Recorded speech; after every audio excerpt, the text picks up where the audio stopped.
Hello? All right. Hello? Well, hello, and welcome to what hopefully will be not too depressing of a panel discussion on the law. In particular, we're going to be talking about the Patriot Act, your rights and what are left of them, and how best to protect yourself from the man when he comes inevitably knocking at your door. My name is Smokey. I am with the New York City's People's Law Collective, as is my panel associate here. We are the first standing anarchist legal collective made up of non-lawyers to provide legal aid and help to activists and anarchists in need.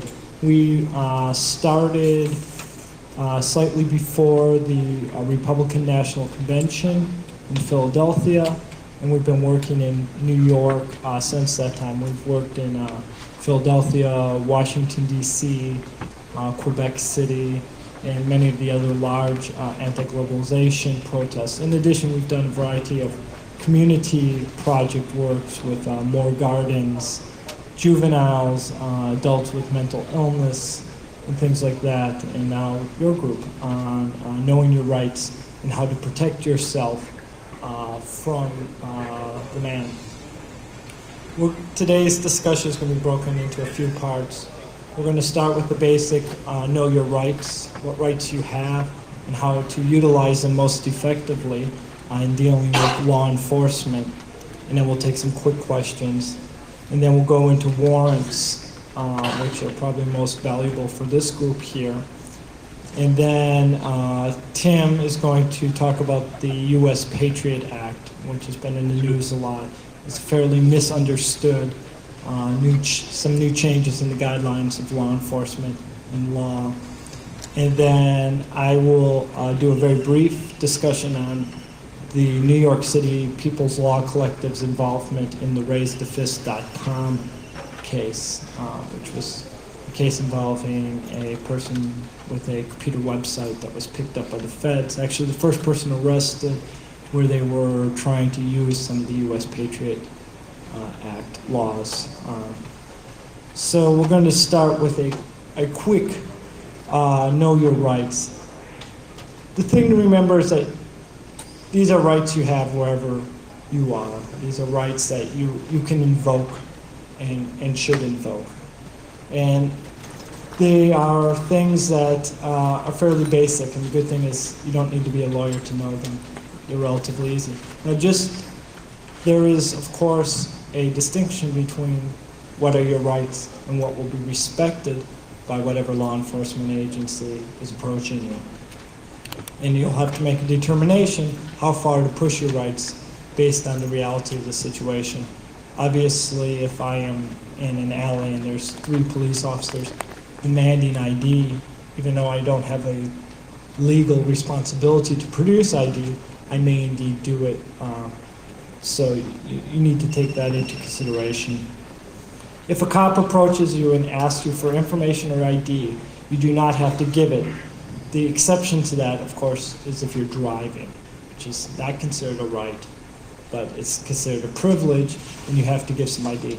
Now, the important thing to remember is often FBI, CIA, NSA agents, things like that, will claim that those rights don't apply to them, that they're special kind of law enforcement, or now you have Homeland Security or whatever group. Doesn't matter. It applies to all law enforcement agencies. You're never required to give your ID or information unless you are driving. If a cop continues after he asks you for your ID and continues to hassle you, the thing you want to ask is, am I free to go? If the cop says yes, then go away and count yourself lucky. If the cop says, no, you're not free to go, then in fact you're not.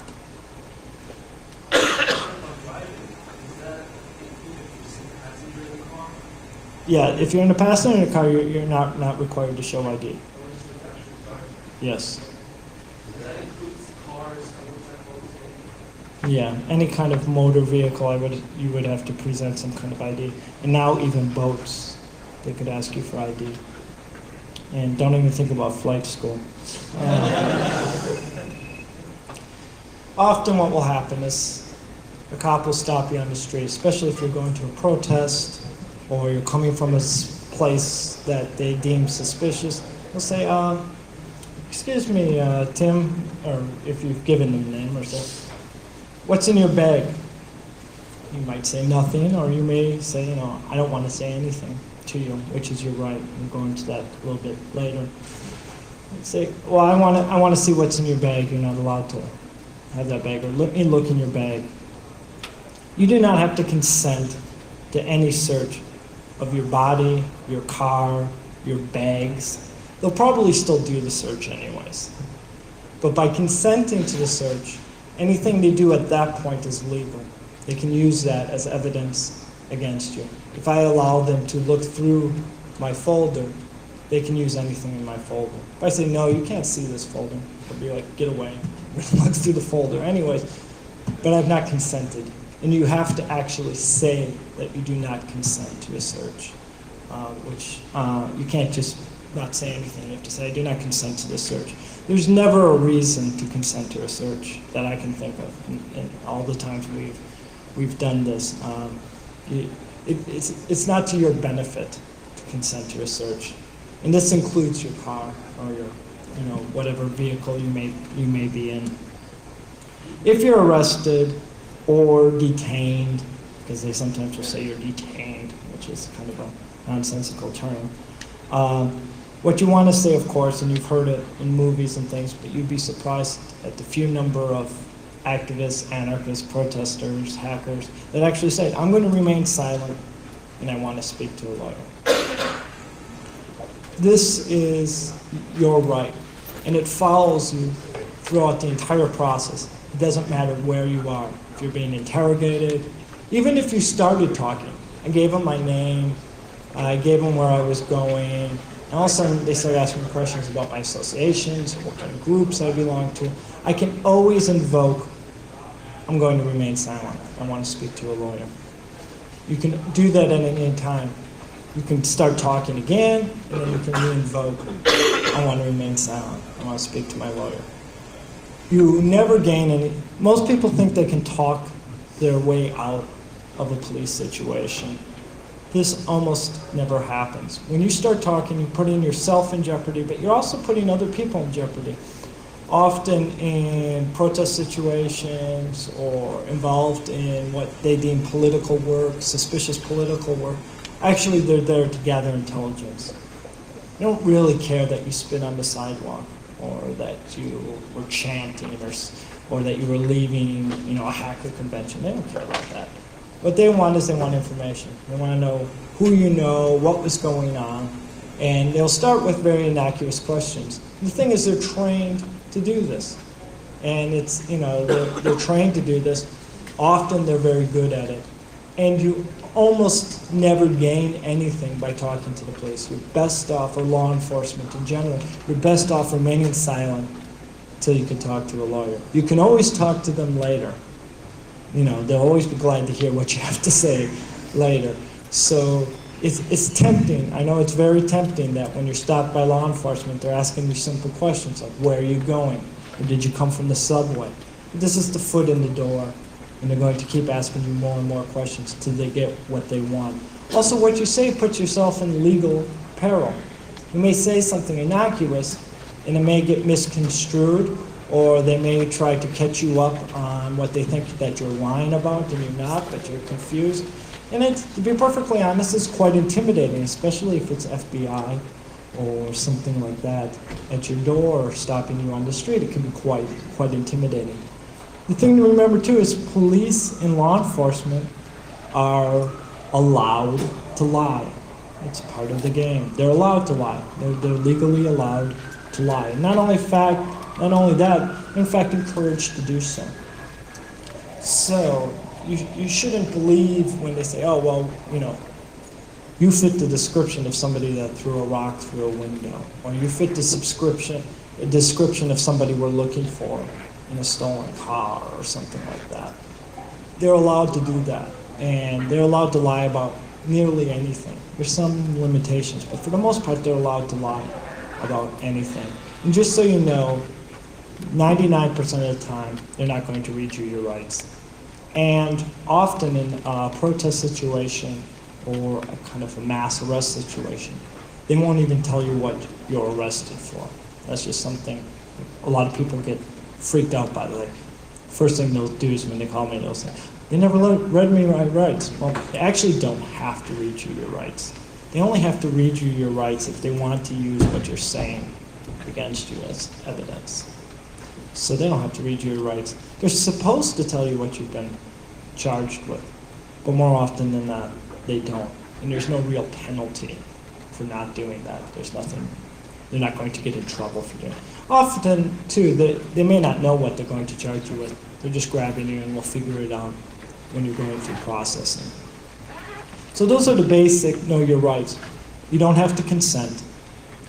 No matter what law enforcement agency it is, you don't have to produce ID, and you never, ever have to talk to law enforcement. You never have to talk to law enforcement. And now we're going to go, so that's all the good news. That's happy. Yeah, you have to say you do not consent to search, because what they'll say is you nodded or something like that, and they took that as you agreeing to consent. So now that's the kind of good news, and now we're going to go to the bad news. Yeah, there's lots of bad news. Part of the bad news is that I'm not an expert on the Patriot Act, and if anyone here is, I welcome you to join us up here. Part of the deal with the People's Law Collective is, first of all, I should say my name is Tim Kantz. I work with the People's Law Collective. I'm also a paralegal with the Legal Aid Society in Manhattan, the Criminal Defense Division. And part of what we like about the People's Law Collective, no offense to our friend to my right here, is that there's no lawyers involved.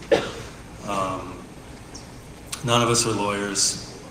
We're all kind of activists and interested in legal issues. But of course, the legal world tends to be very complex and difficult for anyone who gets sucked into the system, drawn into the system, forced into the system in some way or the other or another to navigate. I know at the Legal Aid Society, a lot of what we do is just explain to people what the heck is going on. And that sort of lack of understanding of this, Kafkaesque kind of court system is, it needs to be dealt with constantly. I'm reading the Hacker Journal recently. One of the first editorials talking about several new pieces of legislation, and also mentions the Patriot Act and how it's imperative that we really try to break these things down into usable language so that we can talk about them and deal with them. Because otherwise, we just have these legislators on Capitol Hill for not necessarily very good reasons, putting out stuff that allows law enforcement agencies and the FBI and these other groups to do things that it's very difficult to address for the average person. When I first looked into the Patriot Act, you can pull it up online, and I downloaded it. It's about 144 pages that I downloaded. It's a very complex, large piece of legislation. Does anybody know what the USA Patriot Act stands for? It's actually an acronym. Anybody know that? USA Patriot Act, this is how kind of inane our legislators can be, stands for Uniting and Strengthening America, that's the USA part, by providing appropriate tools required to intercept and obstruct terrorism Act. The USA Patriot Act, that's what it means. Okay, so we're dealing with patriotism. It has huge ramifications on immigration issues, of course. I think still every Saturday in Brooklyn, people are protesting the detention of illegal immigrants out there.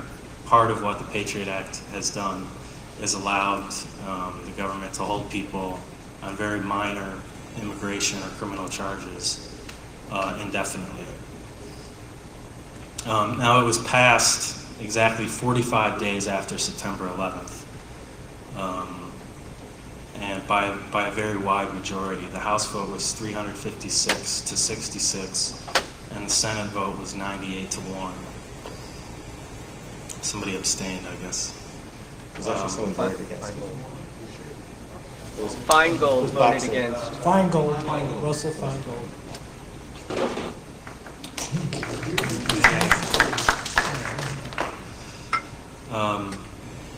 So, you know, it was pushed through quickly, and, you know, there was the anthrax scare, still heavy at that time. What's that? Yeah, it wasn't open to public debate. And as he said, it's an extremely large document and fairly complex. And what's surprising is when you look at the congressional record at the time, you can pull up the number of requests for information by eggs. Usually if there's an agriculture bill, say on something like dairy farming, you'll see all these requests for different information, censuses and all this kind of stuff. When you look for this, when this is being passed, you see almost nothing being requested from law enforcement agencies, certainly nothing requested from groups like the ACLU and things like that. So this was pretty much a no-brainer as far as the legislature was concerned. Supposedly, or they didn't read it. I mean, some of them actually admitted to the matter. There was supposedly a problem with the congressional print shop at the time, and there were copies for every congressman, but some of them were collated wrong and some were blank pages. The funny thing is that this came out after it was passed, so obviously some people hadn't even noticed that the middle part was blank or miscollated.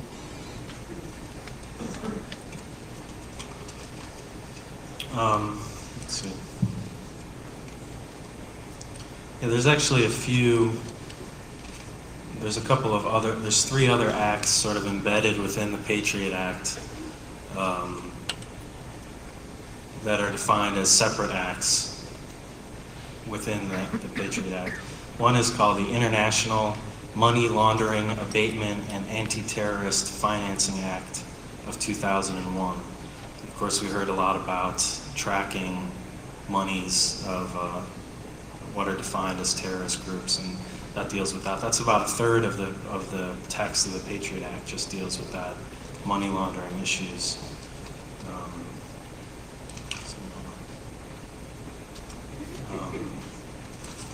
Yeah, the list. I just have a list of the various laws that are referred to and often amended within the Patriot Act. If you look at the text of the Patriot Act, it's filled with amendments of previous acts of Congress, which makes it a little difficult to read because you have to then go back. It doesn't reprint the text for you of these other ones. So you have to go back and look at these other acts and see how they're funking with prior legislation. And some of them are very critical and dealt with extensively in the Patriot Act. The Immigration and Naturalization Act being one of them, and another one being the Foreign Intelligence Surveillance Act of 1978. And that one deals a lot with the new surveillance capabilities of the government that would be particularly crucial to anyone who's hacking.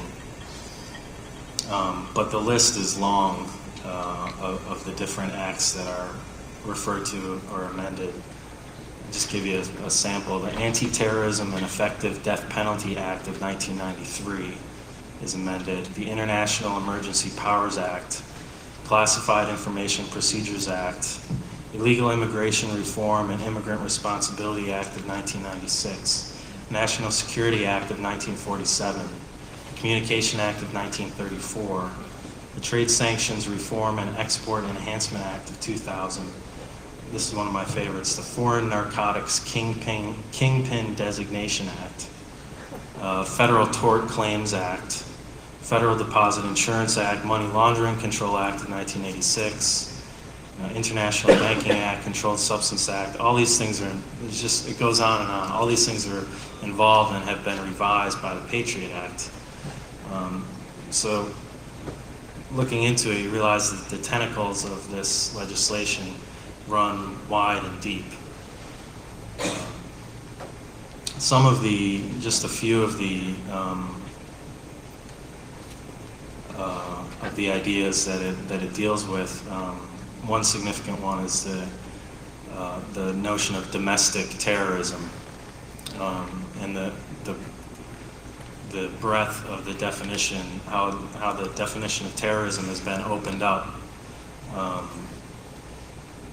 Domestic terrorism has been redefined broadly, now extends to, quote, acts dangerous to human life that are a violation of the criminal laws if they appear to be intended to influence the policy of a government by intimidation or coercion and occur primarily within the territorial jurisdiction of the United States.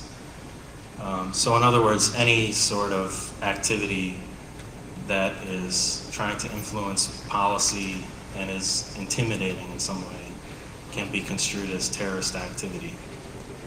Was that the unit of government? So, yeah, policy of a government. So that would be involved in Oh, yeah.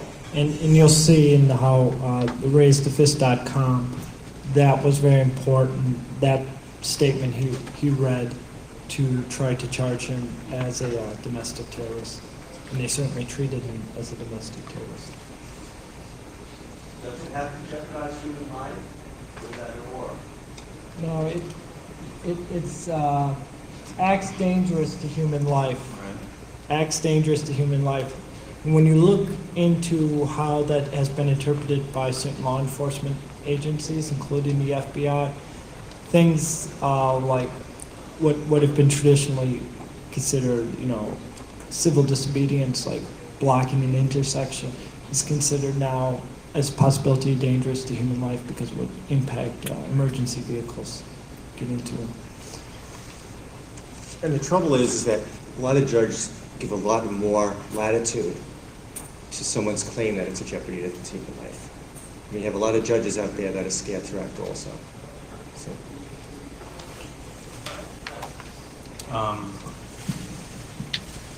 Something relating to internet usage. The Act talks about the use of pen registers and trap and trace devices. These to collect information on addresses coming into or out of the computer or a phone line. These are now, the government, the Attorney General can authorize this when it's relevant to any ongoing criminal investigation.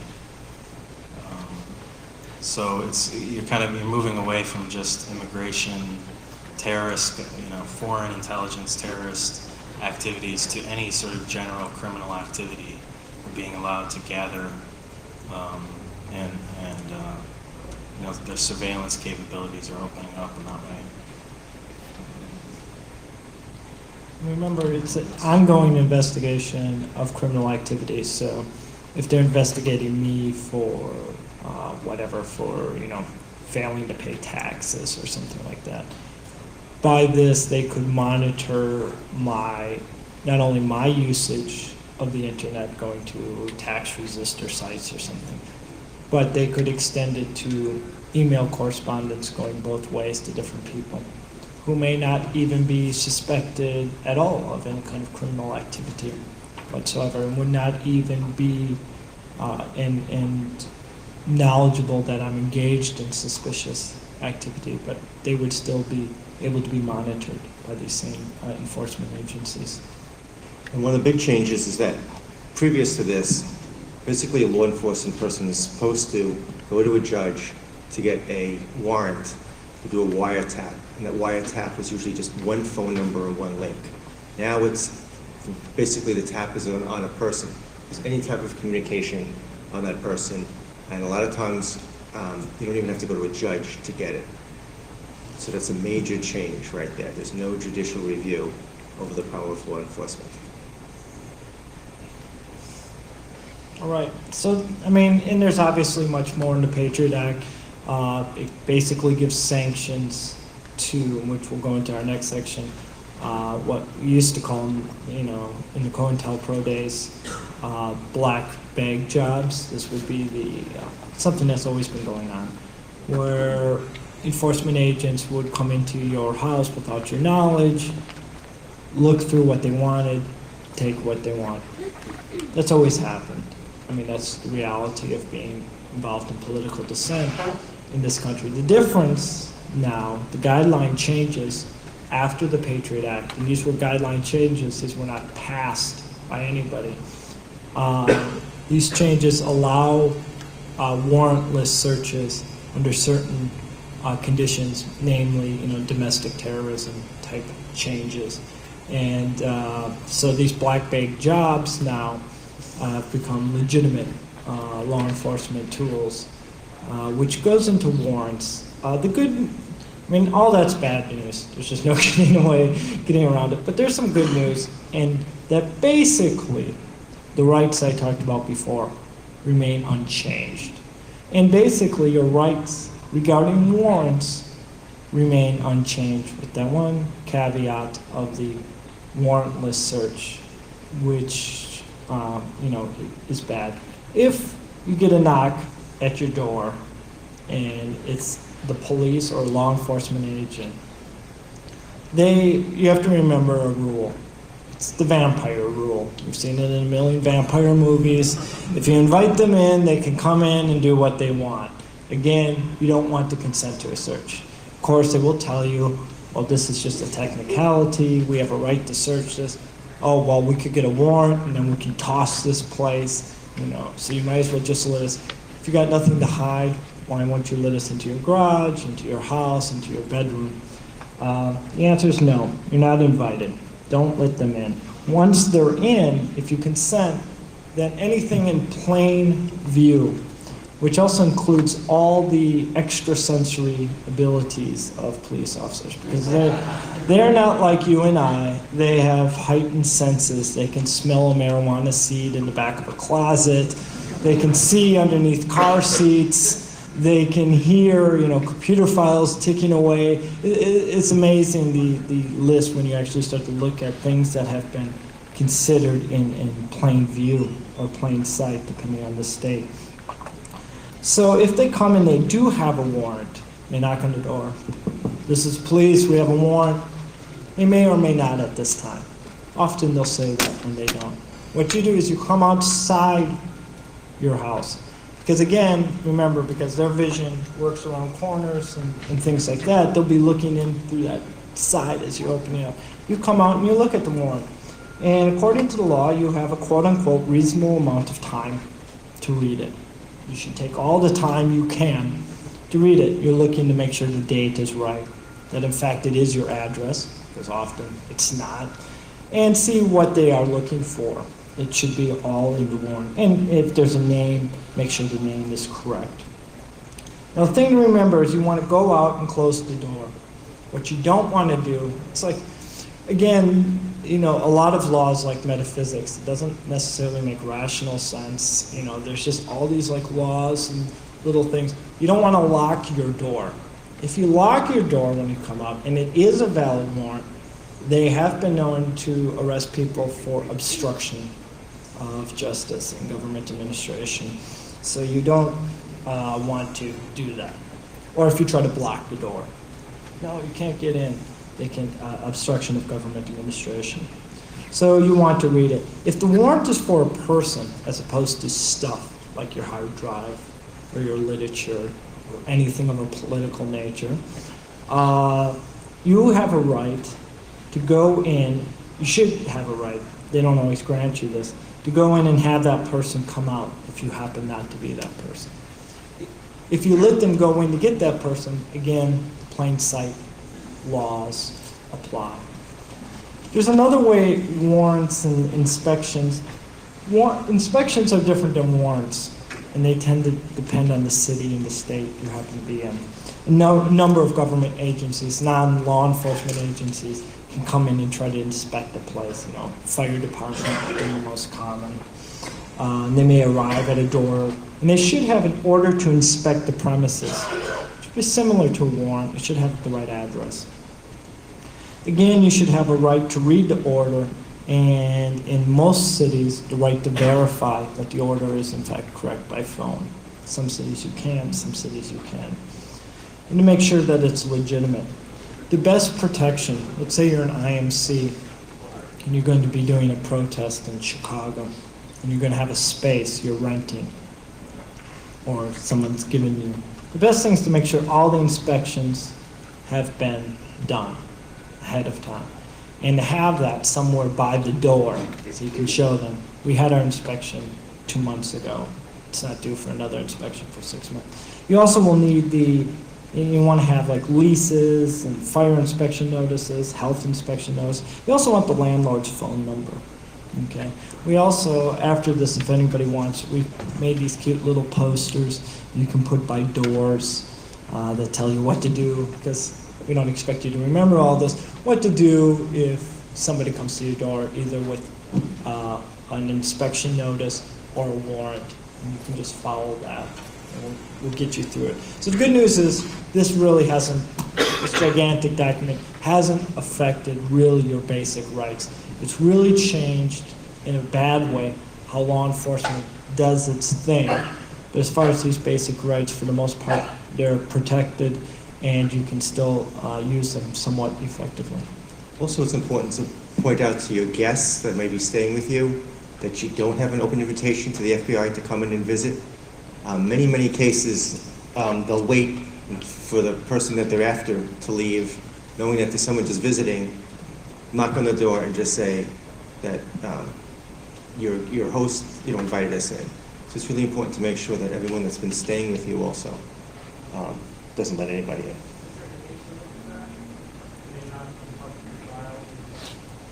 It's been debatable, but it's good to tell your children not to let them in. The vampire rule. Remember the vampire rule. And they'll do that too with the person they want. When they leave, they'll come in and say, is John Smith here? And you know John Smith isn't here because he just left.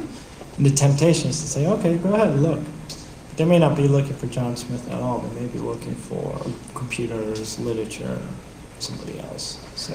And also another way to make sure you're in control of the situation is make sure you get their badge number. You ask to see their badge, you write their badge number down, and it's basically giving them notice. And if anything happens, that at least you're going to try to hold them accountable. There's so many times that people have come to the National Lawyers Guild or to other groups of defense and said that their rights have been trampled, and we say who, and they just said some guy in blue. So it's really important to try to identify who you're dealing with. All right, and here's kind of a worst case history of somebody. The chairman who set up a website and may or may not have set up a group, it's not clear, called raisethefist.com. It's an anarchist website. It's back on, it was taken off. On January 24th of this year, 25 agents from at least 4 different agencies surround his suburban home, SWAT team, LAPD, FBI, all with their guns out, and they have a warrant. And they come in and they take all of his computer equipment, they take all his political flyers, they take books, including school books for classes he was taking. They take everything that they can and load into big white trucks. Most of that stuff has never actually been returned. Some of it, as my understanding, has been returned. And they said that they were, looking for hacking, that he supposedly hacked into a variety of places. It just so happened that he had an anarchist, very militant anarchist website, but on January 24th, they said that had nothing to do with it. No charges were pressed against him. Now on February 2nd, yes?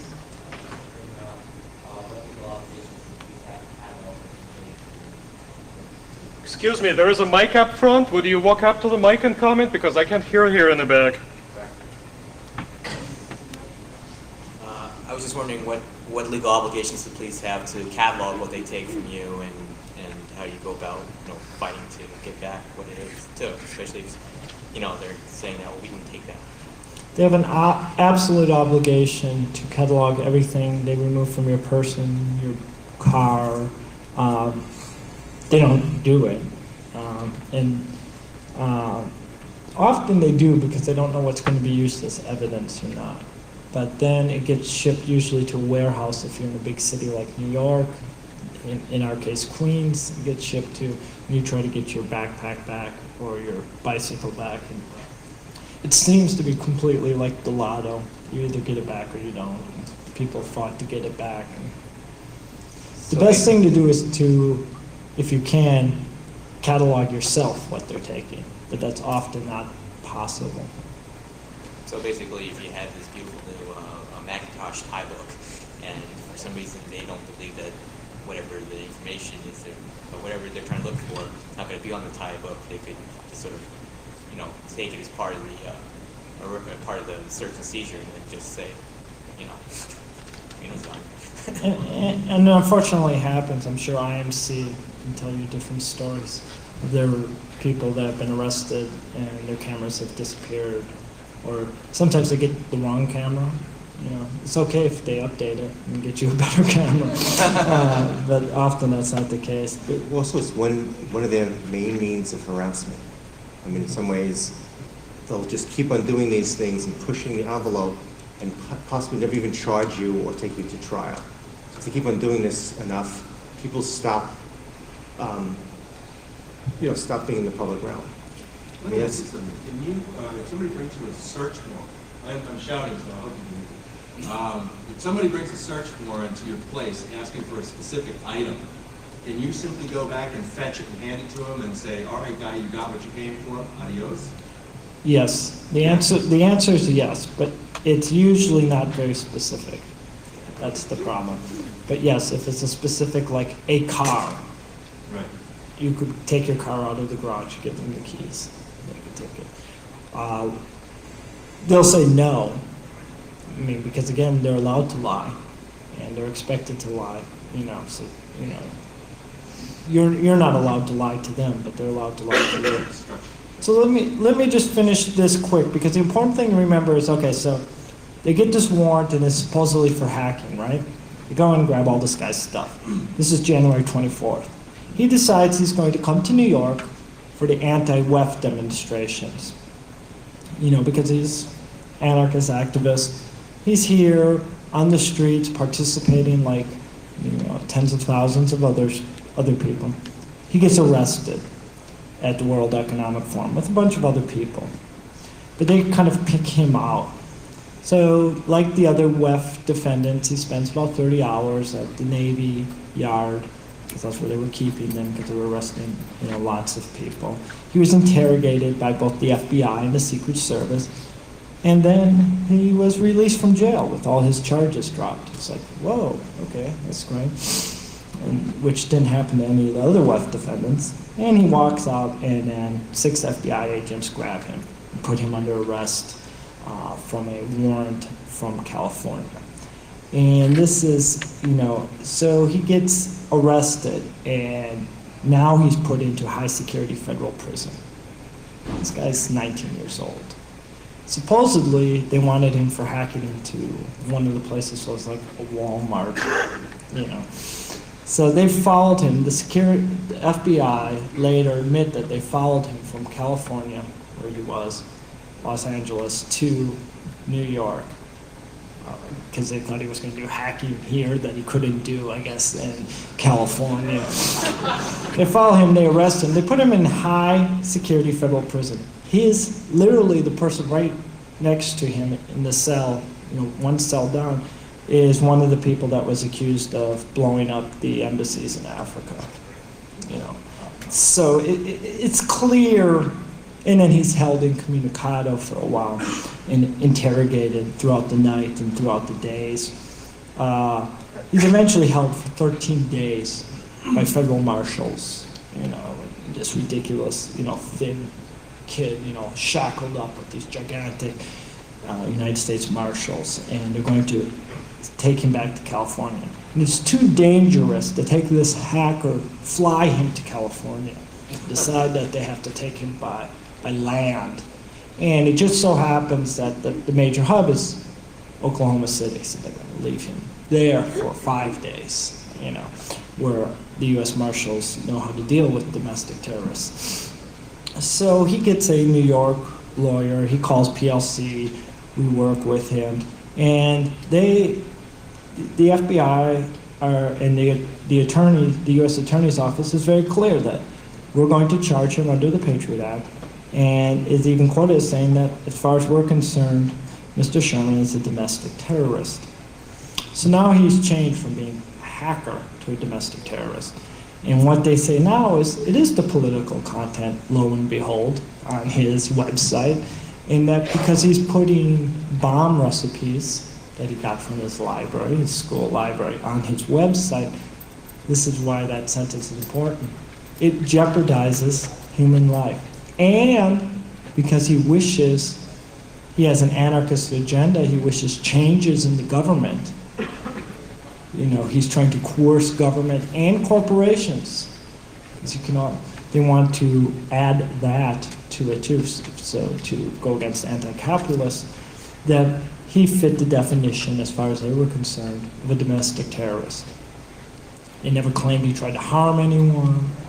It was basically completely based. You can be a domestic terrorist, not being part of any cell, not being part of any group, simply based on some stuff you put on a website. All of it individually perfectly legal, but I guess in the combination, they thought at the time that it might be illegal. And that was Thomas Morozak, the U.S. Attorney. He was the public affairs officer for the U.S. Attorney's Office.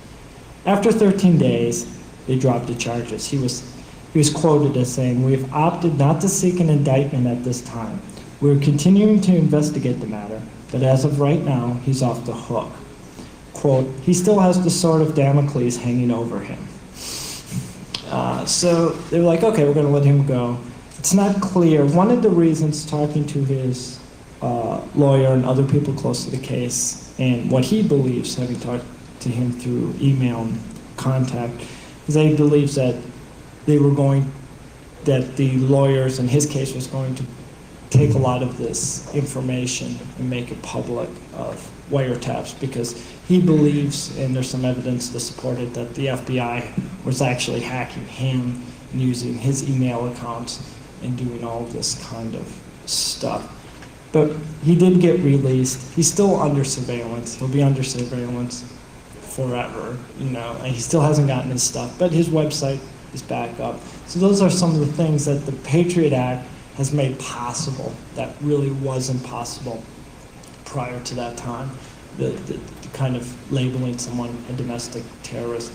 Joel, you have some stuff you want to do? Also, what I said before was the warrantless searches are scary, and also there's something called a military tribunal that's been set up, and there's something called a star chamber, basically, where they meet in Washington, 5-6 people from the Attorney General's office and some people from the Department of Defense, and basically say, we don't have to tell anybody, not even a judge, that we're going to go out on a fishing expedition and bring somebody in. And the scariest part as an attorney is not having access to a client. I got a call from the People's Law Collective on a case of a Pakistani-born doctor who happened to be a Canadian citizen that was picked up on an immigration charge. And there's hundreds of thousands of people that are in violation of technically some immigration regulation or another. But in this case, they brought him to Brooklyn to the Metropolitan Detention Center, and they put him in heavy shackles. But the scary part is they didn't tell us where he was at first, and they didn't tell the Canadian consulate that he was there. And as a lawyer, it was for the first time that I went in, actually I got filmed talking to him. Part of the problem is, as I see it as a lawyer and speaking to a lot of people, they're really trying to create this division between your right to an attorney or right to, to counsel. And so they've been holding people now without even charging them. There's someone that's in there that who's just a material witness. They won't even charge with a crime, and they won't give access to to an attorney. So it's really important that everyone has some attorney's number, at least have some access, and also to let people know that you're going away for a few days, whatever. And also to try to bring the press in. We're finding the media, in many, many cases, to be actually our friend. Because one thing is that the police and federal law people want is basically to try to pull people off and not let anyone know. So if you know of someone that's being caught, call the National Lawyers Guild, call the People's Law Collective, and call the media to make sure that there's a fuss that's made about it. Yeah, I got a question. When people are busted, I mean, I obviously, like a lot of us, have things that are worth a lot. Like my library's $1,500, and there's MP3 players and PDAs and stuff like that. Is there a lot of stealing by police of the goodies? I don't know if it's so much stealing. There's a lot of incompetence with police. Depends on the city. New York is a gigantic, huge bureaucracy. I'm sure some stealing goes about, but more often than not, I think a lot of it is simply harassment, making you come back over and over again, and a lot of it's incompetence. I've been lucky. The times I've been arrested, I have gotten my stuff and sometimes other stuff that didn't belong to me. Other people have not been so lucky. But if you do get arrested, they'll give you a sheet of stuff that they're taking. You want to make sure you read that carefully and make sure you add each and every item. But there's no perfect way to guarantee it.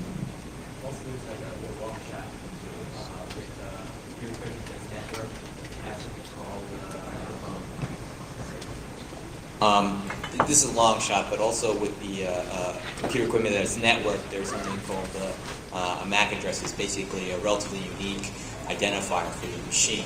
So in case somebody does try to pilfer it and somehow you're able to, discover his traffic on a network, you could actually prove that they have a machine.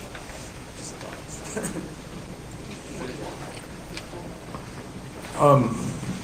First of all, what's the PLC's phone number in case I get arrested? The PLC's phone number, and only is really useful if you get arrested in New York, is 917-807-0658. We also have a website. And I should also say we were the first, but now there's a number of anarchists and other legal collectives in a lot of cities like Philadelphia, Washington, Quebec. I knew you would ask that.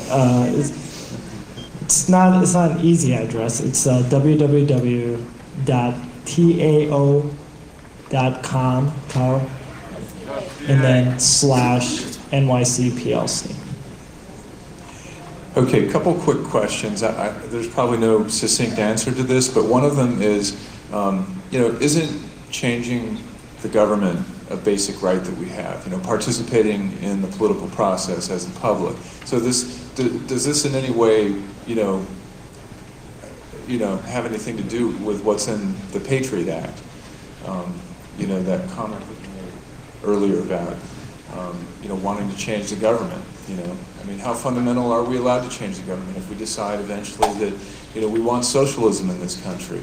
Obviously they're trying to prevent that, but don't we, have that as a basic right? And why, how is that allowed to be in that law? I don't know. Yeah, you would hope so, that we have that right, but we have to fight for it, basically.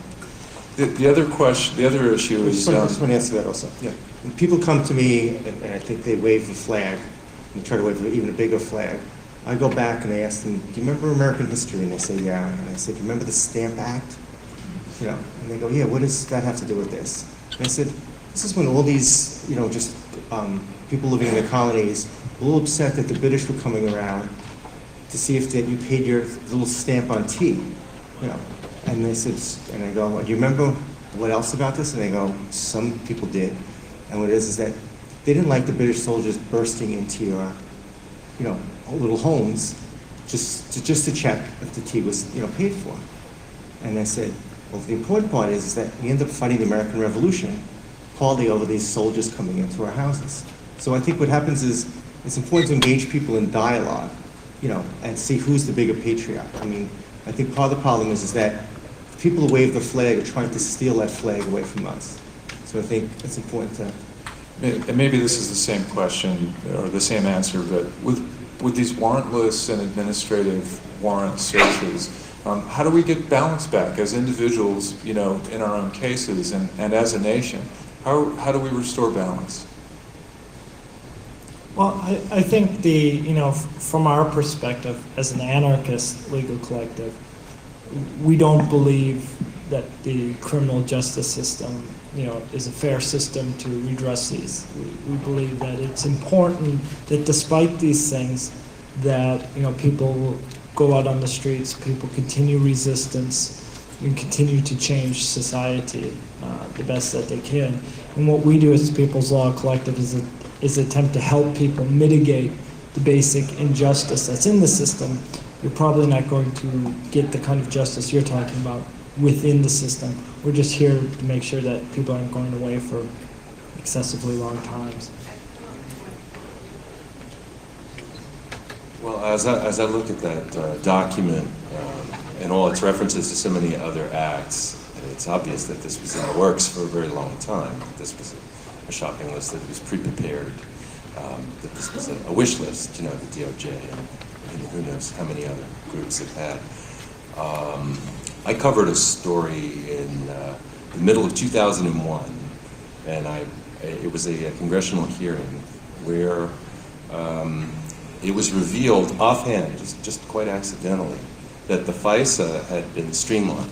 FISA application process had been streamlined on the pretext of the Y2K bug, which was going to blow up the world, and didn't.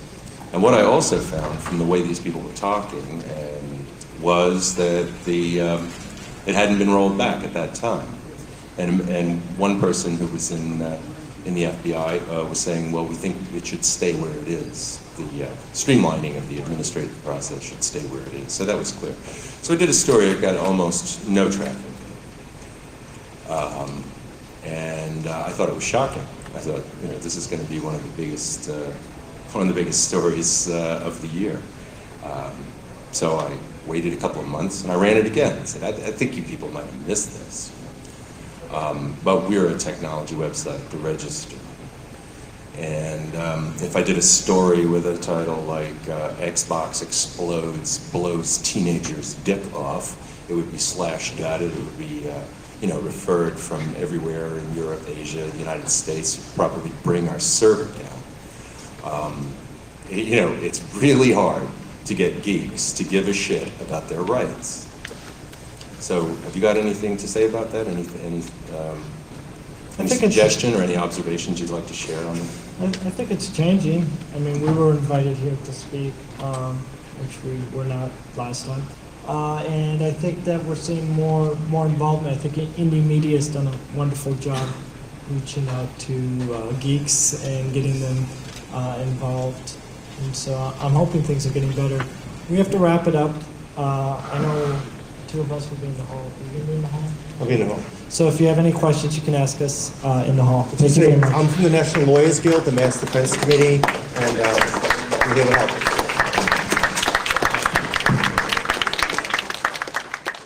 Joel Hufferman, KU.